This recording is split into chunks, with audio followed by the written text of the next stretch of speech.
ওই মায়ের কবরের কাছে গিয়ে হাউমাউ করে করে কান্না করে করে বলে, মা তুমি আল্লাহর কাছে চলে গেলে কিন্তু আমাকে কেন নিয়ে গেলে না? তুমি দুনিয়া থেকে বিদায় নিয়ে চলে গেছো, আমার একটা সৎ মা আছে, আমাকে খাইতে দেয় না রে মা, আমাকে সব সময় ধরে পিটায়, আমাকে আঘাত করে যন্ত্রণা দেয়। ও মা তুমি আমাকে রেখে কেন দুনিয়া থেকে চলে গেলে? মা তুমি বিদায় নিয়ে চলে গেছো, তোমার মতো আদর তো দুনিয়ার মধ্যে কেউ করে না। মা এমন একটা জিনিস, এই দুনিয়ায় আপনার খালা থাকতে পারে, আপনার ফুবু থাকতে পারে, আপনার চাচি থাকতে পারে, মামি থাকতে পারে, কিন্তু মা যে কি জিনিস রে ভাই, যাদের মা দুনিয়ার মধ্য থেকে বিদায় নিয়ে চলে গেছে, ওই মায়ের মতো ভালোবাসা এই দুনিয়ার কেউ দিতে পারে না। ওই ছোট্ট মেয়ে সামিয়ার কান্না দেখি তামাম পৃথিবীর মানুষেরা কান্না করেছে। সৎ মায়ের যন্ত্রণা কষ্ট তিনি সহ্য করতে পারে না।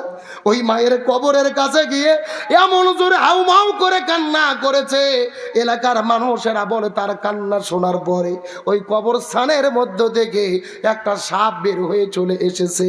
ওই সাপটা যখন তার কাছে এসেছে, এই ছোট্ট মেয়ে তো বুঝতে পারে না, বলে সাপ তুমি আমাকে দংশন করো, তুমি আমাকে কামড় দাও, আমি দুনিয়া থেকে বিদায় নিয়ে চলে যেতে চাই, আমি দুনিয়ায় থাকবো না, আমি আমার মায়ের সঙ্গে মায়ের কবরে যেতে চাই। ছোট্ট মেয়ে মায়ের শূন্যতা, একটা সৎ মা তাকে ধরে পিটাই, খেতে দেয় না, অত্যাচার করে, পিটাইয়া পিটাইয়া হাতের চামড়া তুলে ফেলেছে। কবরের কাছে গিয়ে কান্না করে করে বলে, মা তুমি তো আল্লাহর কাছে গেছো, মা আমাকেও নিয়ে চলো, আমি এই দুনিয়ায় আর থাকতে চাই না। মায়ের মতো ভালোবাসা দুনিয়ায় কেউ দিতে পারবে না। আপনার যত খালা থাক, ফুফু থাক, চাচি থাক, মামি থাক, মায়ের মতো ভালোবাসা পৃথিবীর কেউ হতে পারে না। যার মা আছে, বাবা আছে, পৃথিবীর সব কিছু আছে, যার মা বাবা নাই, তার পৃথিবীর কোনো কিছুই নেই, তার দুনিয়ায় আর আনন্দ মজা থাকতে পারে না। যেই বাবা ঈদের দিনে নিজে জুতো না পরে ছিঁড়া জুতো পরে আপনাকে নতুন জুতো নিয়ে দিয়েছে, যেই মা ঈদের দিনে নতুন শাড়ি না পরে আপনার পাঞ্জাবির ব্যবস্থা করেছে, ঈদের দিনে ওই বাবা মা যাদের দুনিয়াতে থাকে না, তাদের জন্য ঈদের আনন্দ হতে পারে না। আমরা বলতে চাই, যেই সৎমা এই সামিয়া নামক মেয়েটিকে অত্যাচার নির্যাতন করলো, এ যদি জাতির কাছে ক্ষমা না চাই, একে গ্রেপ্তার করে শাস্তির আওতায় আনা দরকার। এ মা নামে কলঙ্ক হলো ডাইনি। কিভাবে ছোট্ট মেয়েটিকে পিটাইয়া পিটাইয়া শরীর থেকে চামড়া খুলে ফেলে। ওই মার সম্মান করতে হবে, মার শ্রদ্ধা করতে হবে। এই যুবক বলে, আল্লাহ আমি মাকে সম্মান করছি শুধু তোমার জন্য, তুমি বিপদ থেকে রক্ষা করো। রসুল বলে দোয়া করতে দেরি, কিন্তু গুহার মুখ থেকে ওই পাথরটা সরে যেতে দেরি হয় নাই। চিৎকার করে বলেন আল্লাহু আকবার। তাহলে বলেন তো দেখি, ওই গুহার মধ্যে কয়জন যুবক ছিলেন? আরো জোরে বলেন। 3 জন যুবকের মধ্যে 2 জন যুবক দোয়া করলেন, পাথরে এক হাত পরিমাণ ছড়ে গেলেন, আর ভেতরে বাকি আছে কয় যুবক? আরো জোরে বলেন। আল্লাহ তাআলা কিভাবে বিপদ থেকে রক্ষা করে শেষ পর্যন্ত জানার দরকার আছে না নাই? আমি আলোচনাটা করব, তবে এখন যদি আপনারা অনুমতি দেন, আমি মহিলাদের জন্য 2 মিনিট কিছু বলতে চাই। বলার দরকার আছে না নাই? আমার বন্ধুগণ, মুসলমান ভাইরা গভীর মনোযোগ লক্ষ্য করুন। কোনো দিকে নজর নাই, কোনো দিকে তাকাতাকি নেই। আমার নবীজি একদিন মিরাজের রজনীতে আস্তে করে যখন আমার নবীজি জান্নাতের মধ্যে চলে গেলেন, ওই জান্নাতটা পরিভ্রমণ করার পরে আমার নবীজি জান্নাতের মধ্যে যখন চলে গেল, ওই জান্নাতের মধ্যে যাবার পরে লক্ষ্য করে দেখে হাজার হাজার মহিলাদেরকে আগুন দিয়ে দাউ দাউ দাউ দাউ করে জ্বালানো হচ্ছে। এই মহিলাগুলো জোরে করে চিৎকার করে চেঁচামেচি করতেছে, আর এই মহিলাদের মাথার উপরে কিছু কাকগুলো বসে থেকে তাদের মাথার মগজগুলো ঠুকুরে ঠুকুরে ঠুকুরে খাচ্ছে। এই দৃশ্য দেখার পরে নবীজির মনটা বড় খারাপ হয়ে গেল। জিবরাইলকে জিজ্ঞেস করে বলেন, হে ভাই জিবরাইল, এই সমস্ত মহিলাগুলো কারা যাদেরকে জাহান্নামের আগুন দিয়ে পোড়ানো হচ্ছে, আর মাথার উপরে কাকগুলো বসে থেকে মাথার মগজগুলো ঠুকরে ঠুকরে খাচ্ছে? এই কথা বলার পরে জিবরাইল বলে, ইয়া রাসূলুল্লাহ, মনের মধ্যে কষ্ট নেবেন না, এই মাত্র আল্লাহ তাআলা জানাই দিয়েছে আপনার উম্মতের ভেতরে অধিকাংশ মহিলা জাহান্নামে যাবে। অধিকাংশ মহিলাগুলো যাবে কোথায়? এই কথা শুনে নবীদের মনটা বড় খারাপ হয়ে গেলেন। জিবরাইলকে জিজ্ঞেস করে বলেন, হে ভাই জিবরাইল, অধিকাংশ মহিলা কেন জাহান্নামের মধ্যে যাবে তোমার কাছে জানতে চাই, তুমি বলো তো দেখি। জিবরাইল ডাকতে বলে, ইয়া রাসূলুল্লাহ, অধিকাংশ মহিলা জাহান্নামের মধ্যে যাবে, এর পেছনে অনেকগুলো কারণ রয়েছে। তার ভেতরে প্রধানত কারণ হলো দুইটা। জোরে বলেন কয়টা? সাউন্ড নাই। আচ্ছা, আপনাদের কি কষ্ট হচ্ছে ভাইরা? রাগ করতেছেন? এই যে আপনারা বসে আছেন, এই মাঝখান দিয়ে একেবারে দুই ভাগ, এই পাশে একটা, ওই পাশে আর একটা। আপনারা মুখ বন্ধ করেন, আপনারা বলেন তো দেখি, অধিকাংশ মহিলা জাহান্নামে যাবে, তার পেছনে কারণ হলো কয়টা?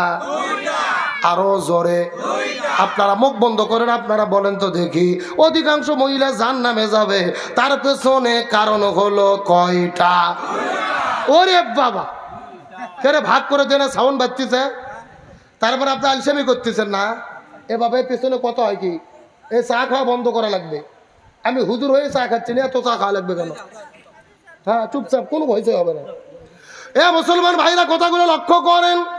ডানে যারা আছেন কথা বলবেন, বামে যারা আছেন কথা বলবেন, মঞ্চের চতুর্দিকে যারা বসে আছেন তারা সবাই মিলে কথা বলবেন।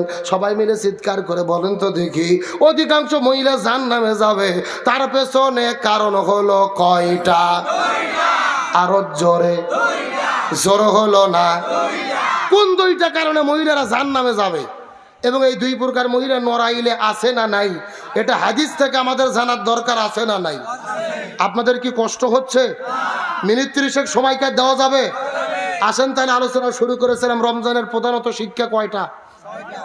6টা। তার মধ্যে 5 নম্বর বলতেছি, সর্বাবস্থায় কাকে ভয় করব। আর 6 নম্বর শিক্ষাটাকে ভালো করে মাথার মধ্যে ঢুকবেন। তার আগে আমি আপনাদেরকে 3টা প্রশ্ন করব, খেটাখেট উত্তর দেবেন। চিৎকার করে বলেন তো, এই পৃথিবীর সর্বশ্রেষ্ঠ রসুলের নাম কি? মুহাম্মদ রাসূলুল্লাহ সাল্লাল্লাহু। আচ্ছা বলেন তো, আমাদের নবী যে শ্রেষ্ঠ নবী হলো, এর পেছনে কারণ কি? হ্যাঁ হুজুর, না রে, মাঝখান থেকে উঠলো কেন? না না, পেশাব লাগবে বুড়ো মানুষের, যুবক ছেলে কিসের পেশাব? না না, এই বয়সে পেশাব করা বেশি লক্ষণ ভালো না। ডায়াবেটিস হবে, আর বাড়ির বউ থাকলে আরো বিপদ। কথা কর না গা। এই বয়সে যুবক ছেলে পেলে সিনেমার হলে যায় 3 ঘন্টা সিনেমা দেখে, পেশাব লাগলে ওঠে না, সিপি মেরে বসে থাকে।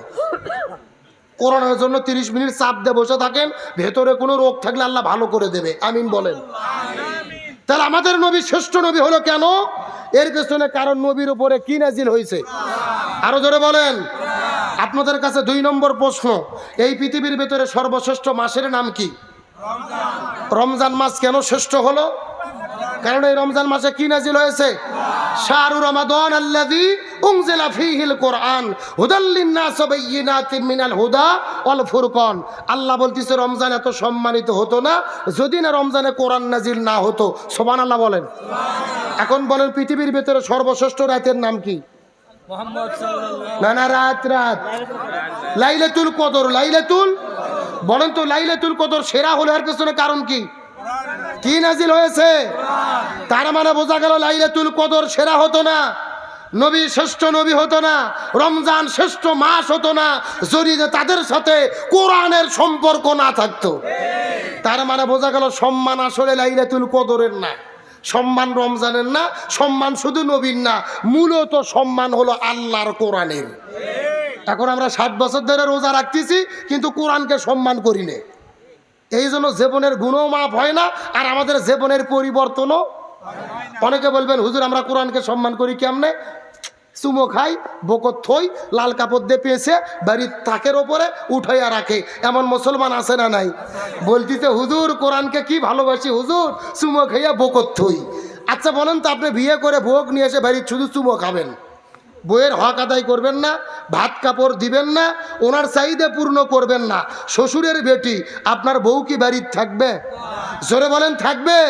শুধুমাত্র বউকে চুমো খেলে বেশি বেশি, যেরকম বউ বাড়িতে থাকে না, একই রকম কোরআনকে শুধু চুমো খাইয়ে ওই কোরআন অনুযায়ী জীবন পরিচালনা না করলে জীবনের গুণমাপ পাওয়া যায় না।